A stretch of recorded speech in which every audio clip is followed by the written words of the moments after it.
निकाल दिया गया, सिर्फ इसलिए क्योंकि वो जगन्नाथ प्रभु के लिए फूल लाया था। लेकिन फिर प्रभु ने ऐसी लीला रचाई कि आज तक 300 साल बाद भी इस भक्त को याद रखा गया है। ये है अद्भुत कहानी बसंत पंचमी के पद्मवेश का। 300 साल पहले की बात है। माघ महीने के दौरान बंगाल के शाहपुर गांव में रहता था एक गरीब भक्त मनोहर दास। उनके दिल में था बस एक इच्छा, जगन्नाथ प्रभु के दर्शन करना। एक दिन वे यात्रा पर निकल पड़े। उन्होंने रास्ते में देखा एक तालाब में खिले हुए कमल के फूल। उस पल उनके मन में एक ख्याल आया, इस फूल को महाप्रभु को अर्पण करने का। उन्होंने फूलों को अपने गमछे में लपेटा और चल पड़े पुरी की ओर। कई दिनों की कठिन यात्रा के बाद वे पहुंचे पुरी। मौनी अमावस्या का दिन था और मनोहर दास ने आखिर प्रभु के दर्शन पा ही लिए और फूलों को अर्पण करने हेतु ले गए पुजारियों के पास।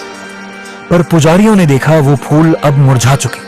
पुजारियों के अनुसार इस तरह का फूल महाप्रभु को देना उनकी निंदा करने बराबर था और ये अपमान वे होने नहीं दे सकते। उन्होंने मनोहर दास को धक्के मार के मंदिर से बाहर निकाल दिया।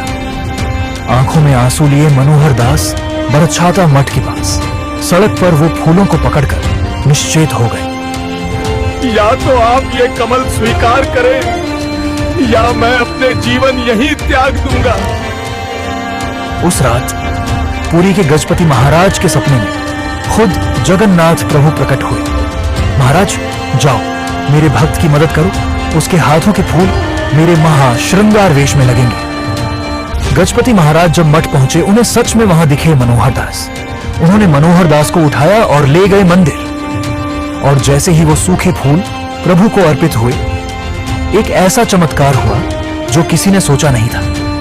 सूखे फूल फिर से खिल उठे, जैसे प्रभु ने उसमें जान फूंक दी हो। और उसी दिन से शुरू हुआ एक परंपरा, पद्मवेश।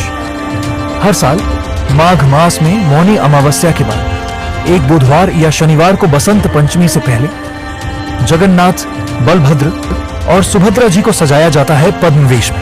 बड़े बड़े कमल की पत्ती से प्रभु का मुख सजाया जाता है। ये अकेली रात है जब प्रभु पूरी रात सज के रहते हैं। मठ से आता है पद्म केसरी चावल खीरी, वही खीर जो प्रभु ने मनोहर दास जी के लिए मंगवाया था। जगन्नाथ संस्कृति हमें सिखाता है कि प्रभु सिर्फ भक्ति और निष्ठा देखते हैं, ना कि चढ़ावे का आकार या मूल्य।